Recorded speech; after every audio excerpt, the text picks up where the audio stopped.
Oh, I agree. Now, obviously, Oklahoma had a really bad year last year. First losing season, I believe, since 1998 or 98 or 99. Bob Stoops, I believe it was Bob I Stoops' think first Stoops year. got hired in '99, so and they had a record, I think, his first year. Yeah, they lost in to Ole Miss in the dang it, was it it's in Liberty Bowl, I think it was. I don't remember, but it was a bowl. I remember losing to Ole Miss. What's his name? Deuce McAllister. Yeah, he ran all over us. So, um, but yeah. Oh, and Eli Manning was the quarterback. So yeah, we lost to them. But uh, I, I do think you mentioned earlier recruiting for OU is Brent Williams done a good job, and he has done a good job. One thing I think people think into consideration that OU is down, and of course, crazy OU fans say, "Oh, we got to fire Brent Venables already after 1 year." Was he had to rebuild the roster? Lincoln Riley shredded our roster when he left, and I'm not even talking about just players he took with him because he only took about 4 or 5 with him, but players still left. Spencer Rattler and Stogner went to South Carolina. Hazelwood, our best receiver, went to Arkansas.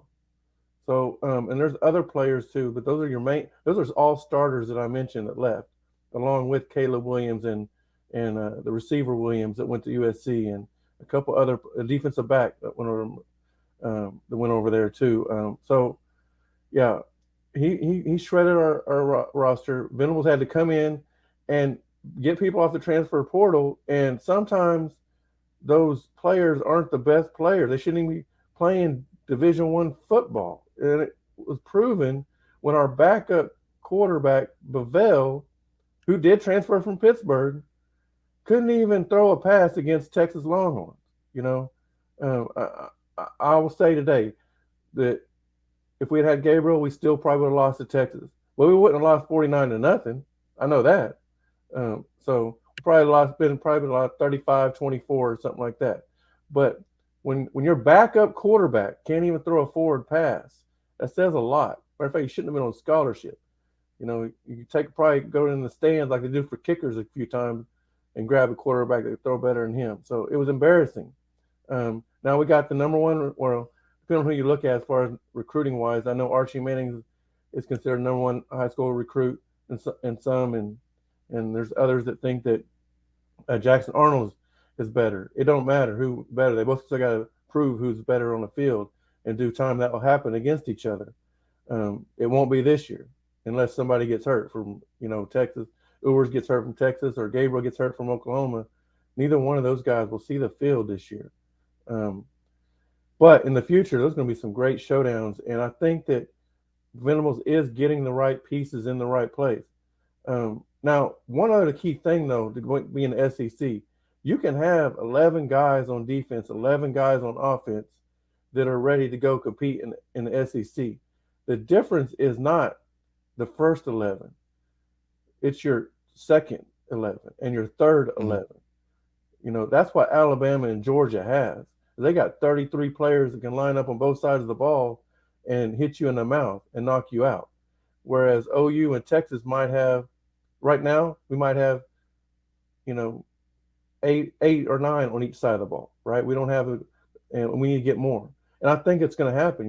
Sarkeesian, his first year was pretty rough, like Venables was last year, but his second year he bounced back really good, and just a game shy from competing for the Big 12 championship. My goal this year, my dream this year, is for OU and Texas to slug it out in the Big 12 championship. I think if that happens, it shows a lot of people, it don't matter who wins the game, that both teams are ready to at least take that step. But if you can't get there in the Big 12 championship this year, even with the new additions, because those new additions, um, none of them should compete with OU or Texas ever. No, none of those four should ever step on the field and compete with OU and Texas. But I think I think that OU if OU and Texas go play each other for the Big 12 championship, we'll both be ready for the SEC to go and compete. maybe not compete for the championship the first year, maybe, but we're going to keep growing like we have been, and probably 2 or 3 years we're competing for conference championships. That's my opinion. What you think? Yeah, I think that first of all, I think that'd be a huge middle finger to the Big 12 if Texas and Oklahoma wound up in the Big 12 championship game next year. I think obviously I feel like Texas has a little head start on that. Yeah, But the downside of that is I almost look at this 2023 season for Steve Sarkisian as kind of the put up or shut up year. He came in, he got a late start in recruiting. He didn't really get to sign a classes, and this is not anything new. Like most head coaches yeah, get hired in the offseason, they don't get a chance to recruit that first class that's them. But then the thing Steve Sarkisian had to do, which kind of happened a little bit differently than the same thing that happened at Texas, was absolutely gut the roster. They yeah, just told a bunch of guys, you don't belong here. This isn't what we want to do. Go on. And then after that first season that was really, really rough, the same thing happened. So the roster that Steve Sarkisian inherited was pretty talented. It wasn't talented in the right spots, and a lot of those guys he didn't want. And so they've moved on. And to me, and ever since then, he signed these two really, really good recruiting classes, top 5 recruiting classes. Now he's got to take those guys out on the and actually do something with them. So I feel like Venables still probably has some capital in the recruiting world that Steve Sarkisian will no longer have unless he can go out and be successful. So for me in 2023, I think Texas absolutely has to play in the Big 12 championship game for Steve Sarkisian to be able to continue the recruiting momentum he has. I think if Venables can't get Oklahoma in the game, but they have a pretty good improvement this season, I think he still has another year where he can go out and convince top recruits, hey, we're building something. Come play at Oklahoma and be a part of it. Whereas Steve Sarkisian, you can only tell people this is the vision, this is what we're building towards for so long without actually attaining what you're building towards, right? So I think that's the sort of crux for Steve Sarkisian this year. And I think he has the roster to do it. I think, TCU kind of came out of nowhere last year and was really, yeah. I made the comment on my podcast one time about TCU. I said they're really not even that good. They're just they just keep finding ways to win games. And I knew they would win game or lose games down the stretch. I knew Kansas State was going to beat them in the Big 12 championship game. And obviously I knew Georgia was going to pound them. I don't think any of us could have predicted that kind of pounding. But TCU kind of caught the conference at the right time. The conference has been down. TCU had a very experienced team. And Max Duggan was like, I mean, give that guy credit. He drove that team. He basically took that team, put them on his shoulders, and led them to that national championship berth. You look at their semifinal game against Michigan. Michigan pissed that game away. mm-hmm. TCU is not a better team than Michigan. They won the game, but it took 2 picks by Michigan. I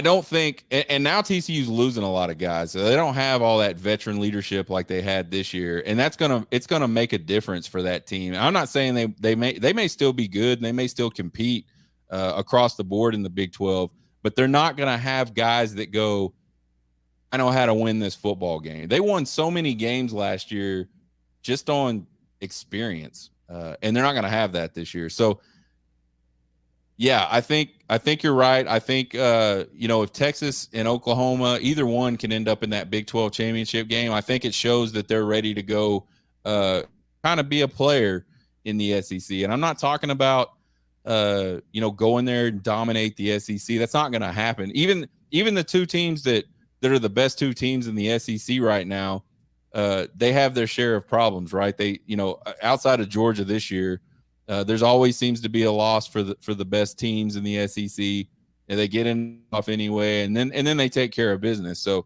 but I think they'll be in the discussion.